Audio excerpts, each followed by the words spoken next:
बोल. तर आपण जी कारवाई सुरू केली आहे सध्या लोकांकडून त्याचं स्वागत होत आहे, कारण सीएम साहेबांनी स्वतः तुमचं हे केलं, रिॲक्ट केलेलं आहे. कशा पद्धतीने आता पुढच्या वेळेस आपली कारवाई सुरू राहणार आहे? नाशिक शहरातील मागच्या महिन्याभरातील वाढत्या गुन्हेगारीच्या घटना बघता नाशिक पोलिसांनी त्याविरुद्ध धडक मोहीम हाती घेतलेली आहे.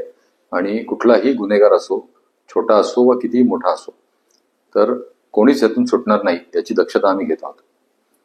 आम्ही वेगवेगळ्या प्रकारच्या मोहीम हातात घेतलेल्या आहेत. म्हणजे ते टवाळखोर मोहीम असेल किंवा ज्या ठिकाणी अवैध मद्य विक्री होते ती टपऱ्या पाडणं असेल, किंवा प्रिव्हेंटिव्ह ऍक्शन्स घेणं, जे रेकॉर्डवरचे गुन्हेगार असतील, गँगस्टर्स असतील, किंवा जे मोठे काही गुन्हेगार आहेत की ज्यांनी मागच्या काही फायरिंगच्या इन्सिडेंट्समध्ये त्यांची नावं निष्पन्न झालेली आहेत, तर त्या सगळ्यांच्या मागे आम्ही लागलेलो आहे. त्यातल्या अनेक जणांवर आम्ही कारवाई केलेली आहे. आणि एक पोलिसांबद्दल विश्वास निर्माण होईल अशा प्रकारचा एक मेसेज आपल्या मार्फतीने, माध्यमांच्या मार्फतीने जनतेकडे जावा, ही नाशिक पोलिसांची आपल्याला विनंती आहे.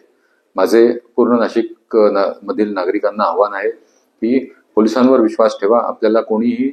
आपल्याला काही बॅनर लावून, रील्स बनवून असं जर भासवत असेल की मी फार मोठा भाई आहे, मी फार मोठा सरकार आहे, मी फार मोठा बॉस आहे आणि सगळं मीच चालवतो, तर आपण फक्त येऊन एकदा आम्हाला त्याच्याबद्दलची आपली तक्रार सांगा आणि आम्ही त्याच्यावर योग्य कडक कारवाई करू याचं आश्वासन आम्ही तुम्हाला देतो.